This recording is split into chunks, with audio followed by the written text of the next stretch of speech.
Hello, everybody out there again in the podcast world. Anthony Romeo here with Wise Up. Wise Up from Wise Components, streaming however you listen to your podcast. Fifth season, fifth season. Yes, I can't believe there's that one person out there listening to our show. Thank you, Mom. Um, that being said, really over the last 5 years, what we've been doing is trying to bring attention to the stuff above the ceilings, behind the walls, underneath our feet, the infrastructure that's supporting the technologies that we take for granted in our everyday life.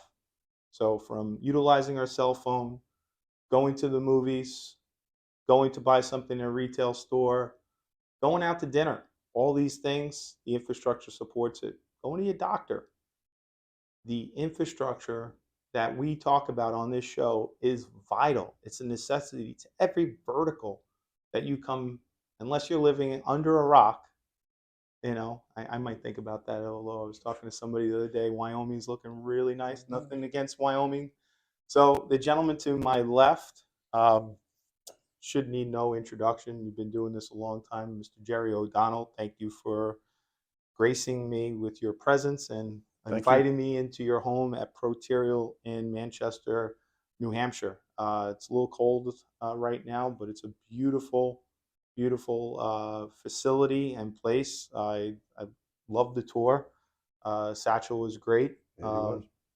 So, Jerry, you've kind of new to Proterial, I am about a little over 1 year. but not new to the industry. No, not new No, to the industry. so the the lengthy career that you've had between manufacturing, reps, and cutting your teeth first as a contractor, Hmm. understanding the necessity that the contractor role plays is vital to a successful install, right? And Absolutely. now you've seen it from so many different viewpoints and have that vantage when you're talking to your team here at Proterial. So how long you been at Proterial? So I started a year and a couple months ago. Okay. I feel like I've been here for much longer than that. Yeah, there's been some changes, Yep, right? absolutely. Lots of changes. Lots of So changes.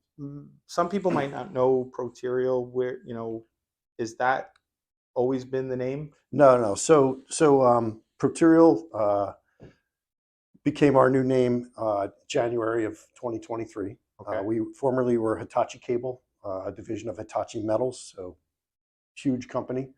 Uh, we're located here in New Hampshire, Manchester, New Hampshire. We have three companies in Proterial Cable America. We have a medical division in Rhode Island. We have an automotive division in Indiana.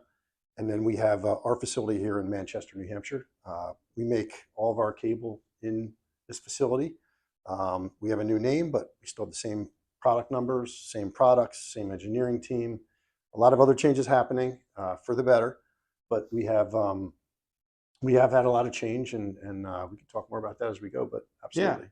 So no, again, we, my colleagues and I, we took a lovely tour of the facility and the stuff that the machinery that you're investing in.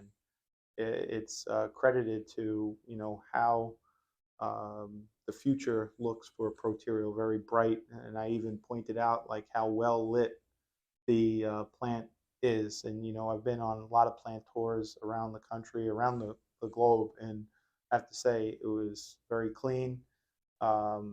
Safety was prime, concern of everybody, Yep. and the overall presence and seeing how everybody was actively, working That's what we harmoniously. want to have It was happen. like a symphony, We want that almost. happening.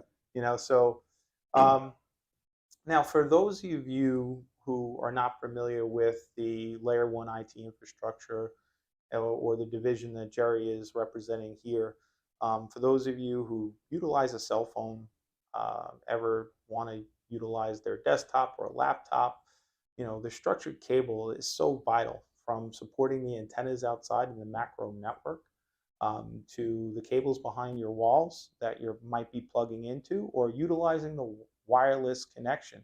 That wireless connection, again, for those of you who are not aware, that's on WAP. WAP's on a category 6A two Category 6A by the TIA standards, right? For those who want to get a little bit more technical. Um, so Hitachi, going back to them, was a name that people knew for many years, right? Absolutely. So Yep. what was the change there from So Hitachi to so Proterial? Hitachi was essentially purchased by Bain Capital. Bain invested a bunch of money into our company. Hence all the changes that you saw Right. happening out in the plant. I mean, we have construction going on. Our plant was completely refreshed. We came out of essentially the 80s where we were not even 2 years ago. Writing stuff on manila tags on Yeah. reels to you know putting the equipment into more of a sequential format so that we can be more efficient with it. We have turnover of people. We have a lot of really new talented people, so we're training them. Um, and then we had to go through a rebrand. We had to come up with a new name. I guess all the names were taken. They came up with Proterial, and it's a part of two words. So it's proactive, progressive, and professional, and then the second part of material. So it's Proterial Okay. is our word. I could never get the name down. I kept calling it Hitachi forever Yeah. until our inside sales manager started singing the Madonna tune. We live in a The Proterial Proterial world. world. Yeah. So, and then from that day on, it stuck with me. But Living in a Proterial yeah, world. I like exactly. that. I'm Yep. going to be humming that on the Yep. way back home. So one of the things that I found refreshing was that as you were on the plant tour with me, you were here, just a few months ago, and you were pointing out things to the plant manager, saying, "Oh, that's new. That's new. That's Right. new." So, That's part of my construction background. When I walked into a facility, I've, yeah. I've spent 20 years as a contractor. So mainly large industrial and heavy commercial construction. So designing, building, budgeting, estimating, purchasing So projects. So when I walk into a facility, it's kind of my thing. I like it. So I learned a lot about pathways and equipment and setting equipment and safety too. Safety is the yeah. number one thing. But So tell us about, because you do have an extensive background, and I'm not going to date you, but it's more than 20 years. You started out as a contractor. You said, what excited you or got you introduced into this world in the beginning? So I come from a long line of electricians and electrical contractors. My grandfather was an electrical contractor, local three. Okay. My father was a electrical contractor. He was out of the New City local, which is, I forget the name of that number of that local, like We, two we six won't something. shun Yeah, you. whatever. Somebody out there might, Yeah, but we right. won't. Somebody might know what it is. And then my father started an electrical contracting firm, and I worked with him. Started working for him when I was 14. You're around the business. It's a family business. All hands on deck Right. to make it work.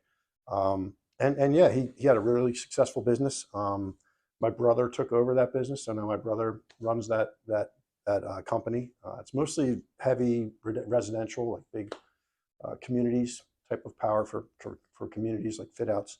And so what was the transition for you, because electrical and low voltage, there is some distinction Yep, between the two. absolutely. So the company I started off with, I had a co-op there for my senior year of college, the whole way through. Um, they had an electrical division, and I worked for that division for 7 years within the company. And in the mid 90s, Bogan Incorporated was the company. They acquired a company called FiberSpec, and FiberSpec was a really cool like niche type of product, and it was when the networking world was about to explode, and you couldn't answer the phone fast enough, and you were just taking orders and trying to figure out how to get people and trained and Yeah. getting projects done and networks set up. So I had an opportunity to jump over to that FiberSpec group within Bogan, and I spent my last 3 years of Bogan there, and then I jumped to HB Fraser. So I never looked back from the power side. I never went back to it. I just stayed with, but I still had a lot of experience with um, pathways. So like aerial, underground construction, riser work. I had a lot of So you experience really that way. So it worked your really helped way me. from the ground up, if per se, the salt of the earth, or definitely the blue collar contractors that are turning the screws. But you, again, what I was saying earlier, you see it from many different facets, or you've seen it from many different facets. So you're not only able to speak intelligently to the products that your company, Proterial, is manufacturing, but you see the verticals that they go in, the needs, the challenges, right, that customers are faced with, Absolutely. so that you could, help R&D, quality assurance too. Yeah, So so that's a big thing here. So um, you wear a lot of different hats here. I'm involved with like some legal stuff. I'm involved with, new products development. We use a lot of voice of customer to determine what kind of products we want to move towards. We do a lot of research with that stuff. But you're constantly communicating with like, planning and logistics and it's not just the sale anymore. You're behind the scenes involved with a lot of other things. And Proterial's done a really good job with bringing in great talent. I mean, our operations team has taken this facility especially the past, I want to say 6 to 8 months, and the transition it's made is phenomenal. And it's going to get us to a much better place where we can be a lot more efficient and nimble, and then be able to focus on those new products that we want to be able to focus on because right. now we have our plant set up to do so. Well, and making that investment for the parent company, looking at the future, with the structured cabling of whether it be fiber optics or category copper cable, there's a future, longevity to what it is you're bringing to the table, whether it be in your enterprise space building, your data center, everybody knows. But now I'm seeing it in the residential market too. So years ago it was a light switch, electrical panel, breaker, done, No, right? So now absolutely. their Yep. whole residential market is expand, and you deploying category cable into a high residential is very common. So there's these new pockets to No, open yeah, up. I mean, technology's everywhere, right? The younger generation now doesn't plug in anything. They don't know No. they do not know what an RJ45 is. I always tell the story. I was up at Penn State putting bunk beds together for my son with the other dad that I just met 5 minutes ago, and my son goes, "We need this RJ45 cord," and so I reach in my bag and I pull it out and I give it to him. He's like, "Well, where did you get that from? How do you have that?" And I was like, "That's when it went off. My son has no idea what I've This been is doing how all I'm these putting you years." through school. Yeah. But they don't. But I guess case in point, they don't know they don't Right. know how to plug in. They want mobility. They want real time. A Mhm. lot of it's video. Bandwidth demands are tremendous. Right. So you're seeing a shift towards, the transceiver manufacturers not holding us hostage anymore with pricing to, hey, it's worth it to get the transceiver, the single mode transceiver, and have the flexibility and the bandwidth to do what we want to do going forward. Instant gratification is apparent this generation. It's like we need it now, not yesterday. We need it now, Yep. right? And the thing about it, what I love about the industry from my perspective, being a distributor of your product, is that we get to meet with so many different people in so many different verticals. So it's like you look at hospitals, and it's like one imaging center versus another. You're helping the healthcare because they're using quality infrastructure to the endpoint. The end result is it's apparent, and not to go on a tangent, but I have personal family members that imaging was vital, so vital, just like so many people. They have to rely on the data that they get when they're going to an operating room. And we went to three different hospitals, which will remain nameless, before we did any when we're going through the consultation and looking at the difference of images. Same machinery, because I took it down. It was all GE product, imaging Okay. center. But knowing the back end and how the network was provided to those machines, it was night and day. And that's life safety. That's a big Yeah, thing. absolutely. Absolutely. You look at schools, healthcare, data centers, and all these different things. The backbone on the communications is key. Is so quintessential to running a business. Unless you're again living in the sticks somewhere where you don't need anything from the outside world, Yeah, kudos to you because I absolutely. envy you. Yeah. But it's not something that the normal person could do these days because the generation that we live in. Usually like 90+% of your business operation relies on technology and cable infrastructure. You don't realize it. Yeah. They'll squeeze that budget down to the smallest thing if they can, not realizing that, hey, 90% of our business rides on this. why Yeah. do they do that? But they want the nice marble lobby or whatever. But So um, so you spoke to us about verticals that Proterial. I almost said it. I almost said Hitachi. Proterial has with the automotive and the other two divisions that use medical, yep. the medical Mhm. and the enterprise space that you support and Mhm. serve. The wiring cable is, not a mystery, especially for folks that are out there listening and to this podcast. But for those of you that maybe are not aware of, the importance and the differentiators, you have your copper category cable, and then you have the magic called fiber, right? Because everybody kind of, Yep. at least when I was coming up and starting out as a contractor as well, you only had that one guy in the shop That's that right. touched fiber Right. that was, Yep. gluing the connections on it. Absolutely. Yep. And that was that person's job. And nobody, he is the fiber guru. Yeah. And then from an electrician perspective, you go to job sites, they would install pre-terminated stuff, and all of a Yeah. sudden the next day it was cut. They're twisting the glass and putting a wire nut on it. Right. So now it's come a long way. So tell us about the fiber optic that Proterial brings to the market. Basically, what do you see in and the changes of the industry? How does fiber fit more into the enterprise space Okay. nowadays? Yeah. I mean, in the enterprise space, we're using our networks completely differently than we did 3 years ago, but we're still designing and building networks the same way we did 30 years ago. Right. So it's like, what are we doing here? Right. So you got to like step back and say, all right, well, what's going to work best? And I think the biggest problem is people are afraid to change and commit to something that might not work, and then they're held accountable for it. Right. Right. But now, we have the demand we talked about earlier with fiber optic and being able to support the bandwidth for the person doesn't want to plug in, but they want real-time video, and they're sharing access to a wireless access point, like you said earlier, with 10 other people in a room. Well, you need to be able to support that, right? Well, Right. that device sits up in the ceiling, and now we can run with what we could do with power and fiber.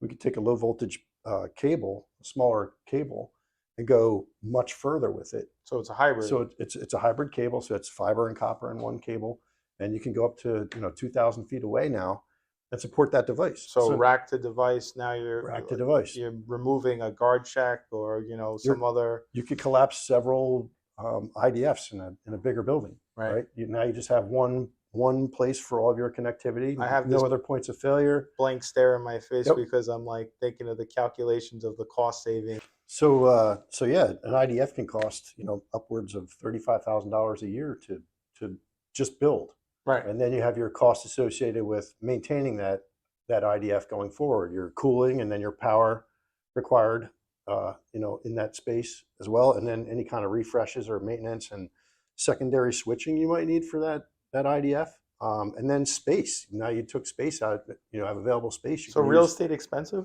Yeah, well, especially in New York where you're coming from, Yeah. there's a lot of office space available in the Yeah, from Philadelphia market right now. yeah, It's from coast to coast, you're seeing an uptick in real estate, going through the roof and going through some changes, right? So supporting the enterprise space with fiber is one thing, but now what about fiber to the home? What do you foresee in the future with what's going in that market? Yeah, I mean that's part of that the build out of the fiber build out. You have the 5G build going on for all the carriers, but fiber to the home. I mean, I have fiber to my house. I've had it for 5 years now, Yeah, so I think that build out's happening quicker than anybody you're right. anticipated. Exactly. Yeah. Um, No, it's apparent that with these endpoint devices, the bandwidth that they or the gaming, video streaming, teleconference, telemedicine. I remember we did a conference 4 years ago prior to COVID existing, and there was an architectural firm, WSP, the consultant was mhm. involved. We had a couple of owners rep, Verizon, and they were saying, "Oh, telemedicine." They was like, "It's the devil," That's never going to take off. Yeah. And then fast forward, COVID happens, and It's like, oh, we need to upgrade our network Yeah, today. yeah, we're learning how to live in different spaces, especially office space. I mean, a company that maybe required 100 people has downsized their space, and they have some people coming in a few days a week, not 5 days a week every week. Right. And then how they use those spaces. We talked about mobility earlier, but there's still some life for copper in this market too. Proterial here, we're realizing we can grow our copper market share because there's markets that we're not really in yet, Mhm. but we also feel that the building automated systems are now routing the network. They don't require the bandwidth that single mode fiber or multi mode fiber, can support, but a category cable works just fine to Yeah, support, I fire have alarm actually. system, or yeah, absolutely. There's so many different things that are now riding the network that didn't ride the network that's prolonging the copper life for us. I actually had installed in my house, by this guy here, um, the dry bit solution, Okay. Yeah. because I have a separate residence that's detached from my house. It's like 40 feet off the back. Yeah. So it's within 300 feet. Why Yeah. not? Yep. And they have it going through the main, and it's all, running underground, and it come in. And so, explain a little bit about dry bit to those Yeah. So who. dry bits essentially are category cable. So we make it in Cat 6A, we make it in Cat 6. And it has a jacket on it that's made to go underground, not necessarily direct buried, but you put a pipe in the ground, and it fills up with water. Well, we have a jacket on there that'll protect that cable for the life that it's going to spend, Yeah. supporting that network. We have fiber optic cables that do the same thing, and we also have jackets that are, indoor, outdoor, and plenum. So now you don't have to transition when you come Right. into a building. You can go right to where you want to go, terminate that cable, test that Again, cable, and you didn't have to. so I see like there's a pattern of cost savings to certain people, certain contractors, right? Yeah, There's an well, I mean, element of that, we and that's what have I was talking about you before. Is absolutely, yeah. like you're looking at it, so from your company, I should say, Mhm. is looking at it through the eyes of who's using it, who's designing it, and who's using it, right? You're not just saying we build it, they'll buy it, done, Right, right? right, You're right. saying, based on our market research, we believe that this design will help fill this gap and help this challenge, right? And it's a great way Yeah, to, great it's approach. keep it simple, keep it flexible, and make sure I that always keep it that's a good simple, product. stupid. So we've covered a lot of ground. I'm speaking with Jerry O'Donnell, director of sales for Proterial Cable America. Extensive background, through contracting, coming up through contract Hmm. manufacturers, other manufacturers that you work for, manufacturers reps, and now here at Proterial having, a rebirth, if you will, to what it Yeah, was Hitachi, and Hitachi having such a long, successful career.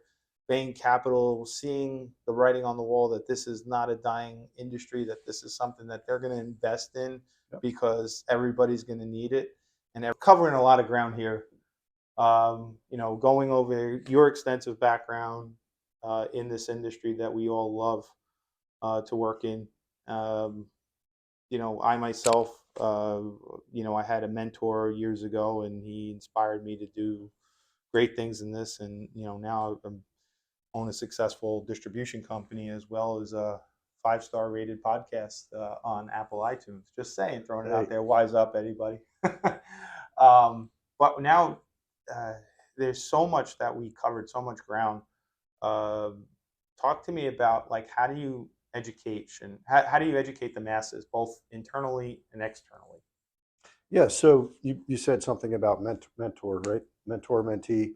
Um, I've been the mentee when I was a young guy, and then I became a mentor over time, and then the guy who was there was a guy who was a mentee for me. I became his mentee because we kind of shifted roles where he was, and but education is huge. And at Proterial, we want to use education as our format to help our rebrand come out. So we went through all these changes with Proterial. We're just about to a place where we can go to market the way we want to. We're going to be able to deliver the way we want to. We have a new software platform. We have the right trained people in place. But we kind of took a hit while we were going through all this. We have a lot of customers that left us and don't trust us anymore. Now we have to go back and show them that they can trust us again. So that's going to take some time. But what we're going to do is we have a great marketing team here. You met our marketing team. They do a great job. Shout out to Heather and Rain. Yep, absolutely. They're forward thinking, which is great. They're for me, they're younger and they are like tech savvy. Like they know how to, where they want to go, what they want to do. This is my first podcast. I mean, never thought I'd be doing a podcast. So yeah, we made investment. We have a brand new website, which is fantastic. It's kind of looping in the background here. Very simple to use. There's a lot of good information on there. There's some good educational stuff in there. If you jump in there, you run through, you'll figure out where it all is. And then there's contact information in there for us. And like I said, we want to go to market from an educational perspective. So if you've never used fiber before and you don't know how to use it, contact us. We have fiber 101s that we can provide for you. We want to be a resource for you to help you figure out your projects, whether it's a design or a migration path from like, hey, my network is here. This is what I need right now, but this is where I really want to go with it. How do you take what their existing infrastructure looks like, educate them like what the capacity of that is, and then show them how they can get to what they need to do. Right. And then have a plan in place and be part of that process to get to where they want to go, what they really want to have down the road. To have that migration path and vision is huge. And educationally, that you have to sometimes educate your customer. It's more of a solution sell at that point, but it's you're part of the process, and that's the part that I love most in the industry is being part of that process. But come to us, use our website, use us as a resource. Don't be afraid of fiber. It's not what it used to be. I mean, you were talking about earlier. You had one fiber guy mainly because you spent $30,000 on a fusion splicer and termination equipment and training, and you had to have it work. Well, technology has caught up to fiber, and it's a lot easier to do. You don't be afraid of it. Once you spend a little bit of time understanding how it works and how it's structured and how it's built and how it goes together, it's not very complicated. Especially if you're an electrician and doing that kind of stuff, you can do it too. If you're a security integrator, you're a Wi-Fi guy, you guys are already messing with technology that this could just be another add-on. Jump on in, the water's fine. Absolutely. Yeah, Nike has that slogan, just do it. Just do it. Yeah. So we covered a lot with the education aspects and the resources for those of you who don't see this the video and are just listening on Spotify or however you stream Wise Up Podcast. In the show notes, we'll have all the links that will get you to Proterial and all the things that Jerry had brought up during this discussion. From an education standpoint, again, sticking with that, it's about advertising and marketing and brand recognition. So talk to me a little bit about what the initiatives there are and how you're looking to, move this forward so people know the name and they understand it with fiber, but they understand category cable. It's like synonymous. It's like, yeah. So for us, we had a great name with Hitachi, but now that we are Proterial, a lot of it's just getting people accustomed to understanding we are the same part numbers, we are the same constructions, we have the same product, it's the same stuff. We just have a different name. We have a different look with our boxes, which I think is great.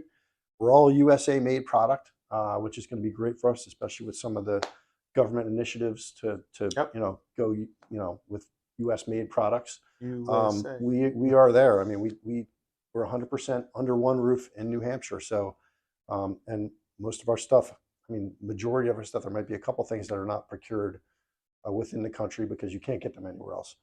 But other than that, we are completely USA made, and we're going to use that to our advantage. And we're going to go back to the customers that did trust us before. We're going to try and build with them. And we have some contractor programs that we're going to be rolling out where they'll be part of a program that has some returns for them for using us compared to our competitors. And then we're going to look to have product available in places where, like on the West Coast or down south, we don't have it. How Right. can we have that available for them so that we can get that day-to-day business and not just the project business that we're getting presently right now? Well, you said something that struck a chord with me is that there was certain trust factor when changing the name. Hmm. I know I've seen it with many manufacturers where they change part numbers and then everybody loses their mind. So you Yep. changed the now whole name of a company, not just the part number, but again from working with quality distribution partners like ourselves at Wise Components. You also work with some of the others out there, like the Gray Bars, the Annixters, Hmm. Hmm. Wesco rather, Yep. globally, pretty much, all through the United States anyway. Hmm. Um, these companies, we're celebrating, nearly half a century, and as we're in good company with a lot of those distributors. Um, we don't just stand by any manufacturer that walks into our door and Hmm. we get harassed. I mean, contacted daily. There's many manufacturers out there that are manufacturing copper and fiber optic solutions. We do our due diligence, I have to say, very well. The team at Wise and Think Wise, right? Um, and no joke intended there. But we take that very seriously, being ISO is certified as well. So when you were talking about the trust thing before, I understand what you're going through because we've seen it so many times with some other manufacturers Hmm. that would just change a part number and it'd be like, well, wait a minute, that was part 6.25 blah blah blah. Now it's this. But I have to say to our listeners out there, the amount of hours, days, weeks, months, and that they've already put in and invested Proterial as a company as a whole is amazing to me. And as I point out before earlier on this podcast, we were talking about, you were only here a couple months ago, and we went on a plant tour today, and you were Yeah. like, "That's new, that's new, Yeah. that's new, Yep. that's new, Yep. that's new, Yep. that's new." It says that this is not a fly by night shop. This No. is something that is well invested. Jerry has been doing this a long time and very respected in the industry. You're not just going to put, on a golf shirt that says Proterial and No, say, it's true. I giddy mean, up. when Bain acquired us, and obviously we're going through the rebrand, but and they're not just making the investment into our plant; they're making it into talented people. Right, Even in the past, I mean, the past year, the turnover of people, even on the plant floor, we're doing different things to educate the people on the plant floor, so they're not just working on one machine for like 20 years. right. And they know all the little intricacies of that machine because they worked on it for 20 years. We're cross training them so that That's if we get big. some demand in one area, we can shift them over to somewhere else. If we need to, work on that machine or do some work on that machine, that guy can just easily go somewhere else and contribute instead of waiting for his machine to be fixed. But but yeah, I mean the talent that we have here, it's a great group of people, and to me, it's all about people. One Yeah, of the reasons I came here is because I was going to be working with a close friend of mine, but the new people that I met since I got here, like case in point, you, it just makes it more interesting for me, and it drives me to get up every day and do a better job. And I'm excited about where we're going to go with the changes we're going to have once we roll out. But the trust factor, we have to go back and earn that trust, and right, it's not just with the quality product. It's with good information. It's right. with if we agree to go in that opportunity together, well then we're in that opportunity Stand together. by. We're going to stand by each other and work with each other. Uh, you know, No, and though you're hiring and bringing more people on board, the people that are still remaining within the company that have been here for yeah, quite some time are solid individuals, and we've we personally at our company enjoy working with them, and their you know immense knowledge of the product, the industry, is greatly appreciated. Because we're dealing with the contractors, we're dealing with the consultants, sometimes yep, directly with the end user, yep, and we don't know everything, and we never presume to know everything. So having the right resources that we could allocate and work together are very vital to provide that successful outcome, because it's a partnership, right? So nobody as an end user gets out of bed in the morning and says, you know what, I'm going to build a data center today. Right. There's a whole discussion Sure. around that. There's a whole committee of people that are involved in that, and it holds so true. From all the different quality partners, and let that be a lesson for everybody. Listen up, deal with quality, you get quality. So think wise. Jerry, I can't thank you enough for taking this opportunity No to problem. provide us this plant tour, show us where Proterial is today, where it's going, Yep. what the future holds for you. It looks really exciting. Yeah, we're excited. Yeah. Yeah, the light is there, and It's there. Yeah. it's amazing to me that how fast it's coming in this. It's been tough. Yeah, I mean, so I've been though it here. has challenges, you're Oh working through man, it, you're navigating it well, at it's least. and I think that we're overcoming it. Our new chief operating officer, he started. I think he's December, January this Mhm. past year, and the changes he's made are phenomenal. But the one thing that he really does, and drill down is communication and proper communication. I call it proactive communication, but it's everybody trying to work with each other, but proactively. We have a lot of new talent trying to figure out how the plant works, where is everything, how does it come together, and then they're communicating with somebody in a different division. We have planners, logistics, sales, finance, operations. The We whole have, and everybody congregation. has to. And we're trying to figure out a new platform. We're working off a new operating platform. Everybody has to have that synergy. Yeah, And Joe has been driving that communication thing, and yeah, it's Joe really starting Berry. to pay Yeah, off. yeah, Absolutely. Yep. yeah. No, so folks, again, 5-star podcast, and it's not by my mouth. It's Apple iTunes, if you listen there, Spotify, however you stream your podcast, by all means, check out Wise Up from Wise Components. Do check out Proterial Cable America.